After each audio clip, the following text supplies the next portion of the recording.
This video is entirely about the subject splitting.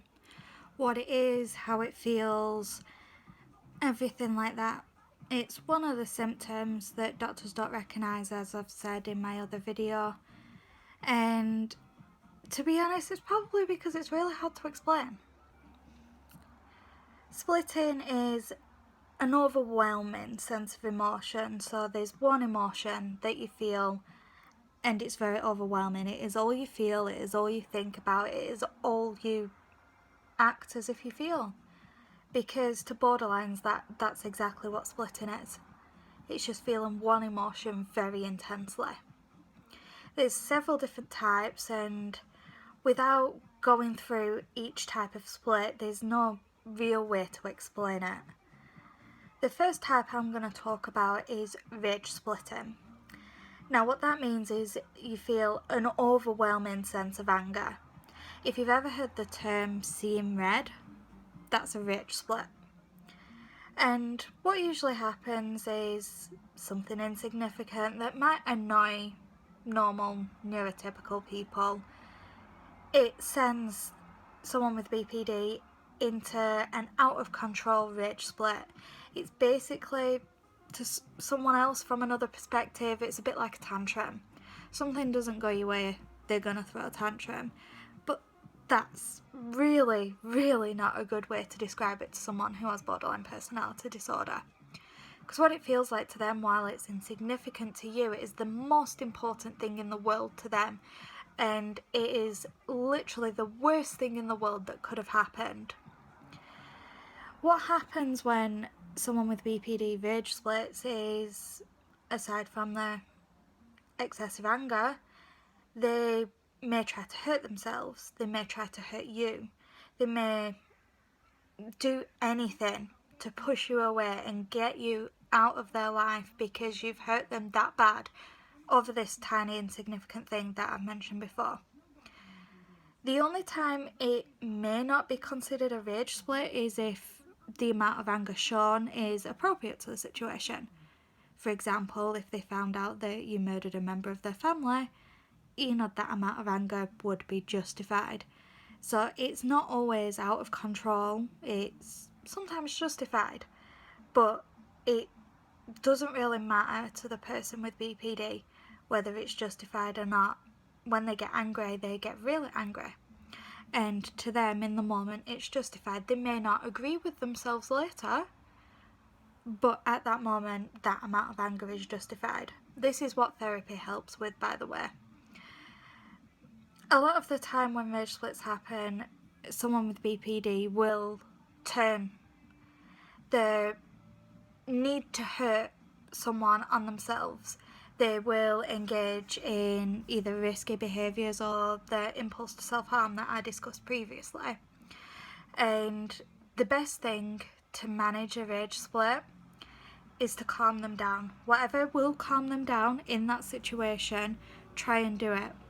However, if their impulses are getting out of control or they are seriously hurting you or themselves, that is when you need to get outside help, either by calling the police, calling an ambulance, getting some form of help, whether it's calling a helpline or their therapist, just anything possible to get them help. The exact wrong thing to do is to respond to their anger with anger. You can get a borderline to calm down. That is possible, and then they will have a completely rational conversation with you. One thing to remember is not everyone with BPD will remember what happened when they rage split. Having that memory loss is quite common because of the amount of anger they feel. It is overwhelming to them, and when you have an overwhelming situation or an overwhelming trauma, you tend to block it out. It's not that they're intentionally forgetting, it's not something that they can control. I know I have forgotten things that I've said and done during rage splits. I'm not proud of it, but it's not something I can control. If someone tells me I've said or done something during a rage split, I will hold my hand up, take full responsibility and apologise for it. I will do anything I can to make up for it, but it doesn't mean I remember it. It just means I accept that I've done that, and it's my responsibility to make it right.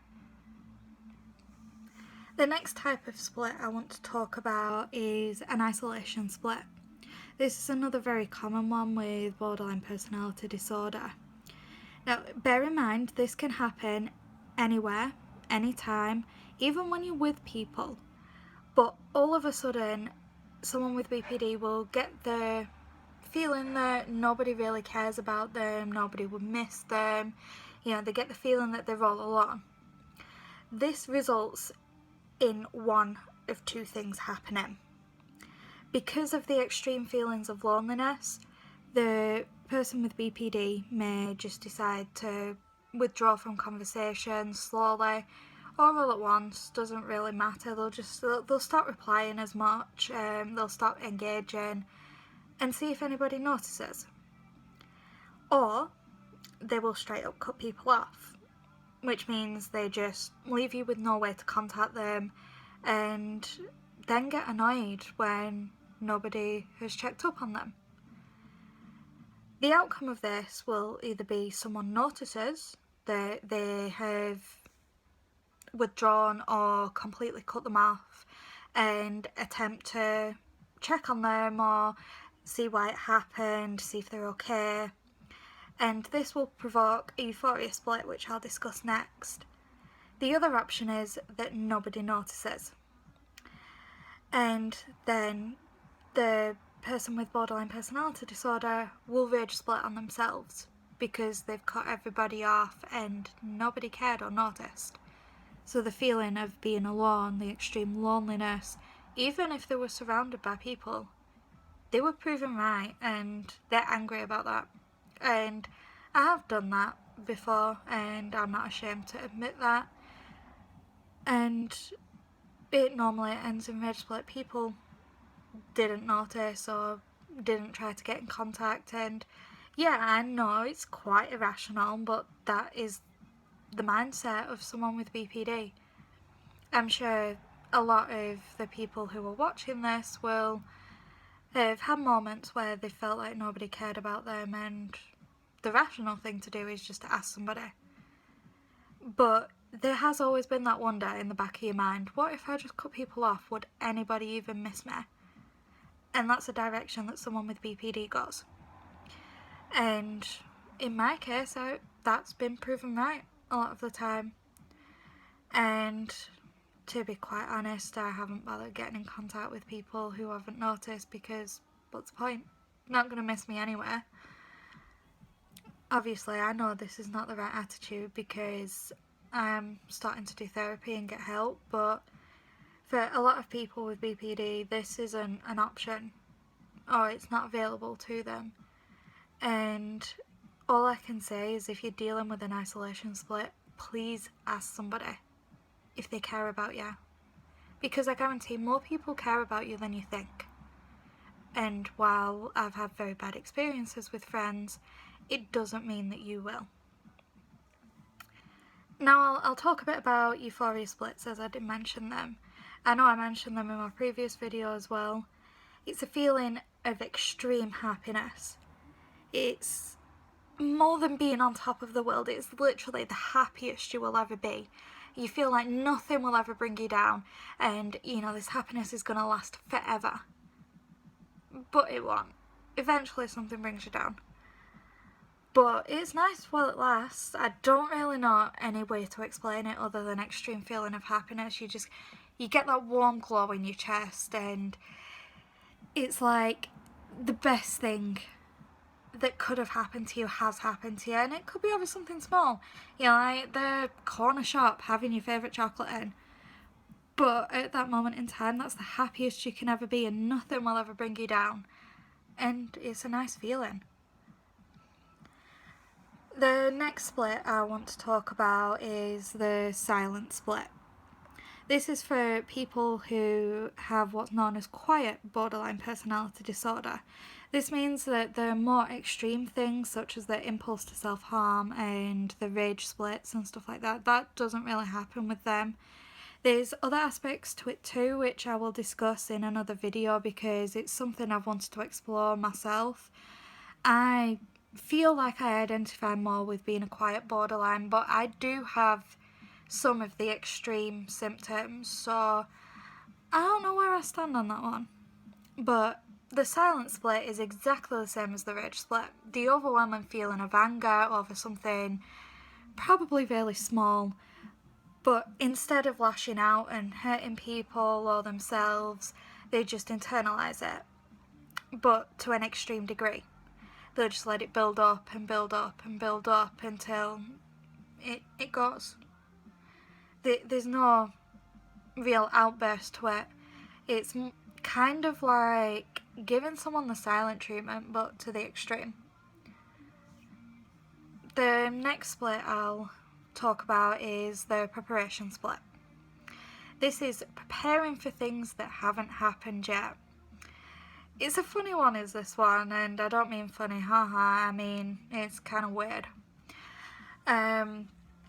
So you have a situation coming up, either you know you're going to have a fight with your partner, you've got a meeting at work, you need to talk to somebody about something that's going to upset them, so you prepare what you're going to say in your head. And you also prepare what the response to that is going to be. So you go through this entire conversation, you know, think of the other person's responses, and it normally ends badly the way that you prepare for it. So if it was a talk with your partner, you'd end up breaking up with them, or they break up with you. If it was a meeting at work, you'd end up getting fired, that sort of thing. And then the event happens. And while you've been preparing for it, you've got all these feelings of being upset and betrayed. And then the event happens and it goes nothing like what went on in your head, but you still have these feelings of betrayal. And it's so difficult to deal with because you feel disappointed that it didn't happen how you thought it was going to happen. This is probably the worst part about the preparation split. The absolute disappointment that you didn't have that awful outcome that you thought up of in your head. And I don't really know how to deal with that because I built myself up for this awful thing that was going to happen and it didn't, and I still feel angry and betrayed about it, but it didn't actually happen. There's two more now that I want to discuss, and that's the sadness split and the apathy split. Now, the sadness split is pretty much the exact opposite of a euphoria split. It's where you feel so sad that you will never feel happy again. The closest thing I can compare it to for anybody else is it's like you're grieving, but it'll be over something insignificant to anybody else. Like, I can have a sadness split from dropping food on the floor. That's how insignificant it is, but to the person with BPD, it is the most important thing in the world. It is the saddest they'll ever be. They'll never be happy again, but obviously they break out of it. Yeah, it doesn't last forever. The apathy split is a little different. As the name suggests, you feel apathy. You feel absolutely nothing. And it's a nice little calm in the storm for the person with BPD because they feel absolutely nothing. Life is painful for them. It is excruciating. And now they feel absolutely nothing. And it's nice for a while. It's peaceful. Don't have all these horrible emotions coursing through you 10 times stronger than anybody else would have them. But after a while, you start to wonder, why am I not feeling anything? Where are all the emotions that I've been dealing with my entire life and I suddenly feel no more? So you try and bring out an emotion, but not how anybody else would, by making themselves happy. They make themselves sad, or they force a rage split, or they just straight up try self-harming. And obviously that's not the best way to try and feel something. When an apathy split happens, it's, like I say, it's nice for a while. But eventually we have to force ourselves to feel something because it's just not normal for us. We feel things to an extreme all the time. To suddenly feel nothing, that's abnormal. And it's honestly probably one of the more dangerous splits because the best way to force yourself to feel something is to feel pain. And obviously a lot of help is needed during that time, but you just don't know that because you don't feel the sense of danger. So if you do know someone with BPD, listen to all these kinds of splits that I've just described, because I guarantee you will have seen some of these in a person with BPD. Try and learn about them. Try and think of ways you can help the person with BPD, because honestly, we don't know how to help ourselves. Not until we go through therapy and know how to do things right. Just try and be supportive. Get the right help when it's needed. If things are getting dangerous, obviously involve outside help. But honestly, the best thing that you can do for someone with BPD when they're going through these types of splits is just be there for them, support them, let them know that you're there and you care. Thank you for listening.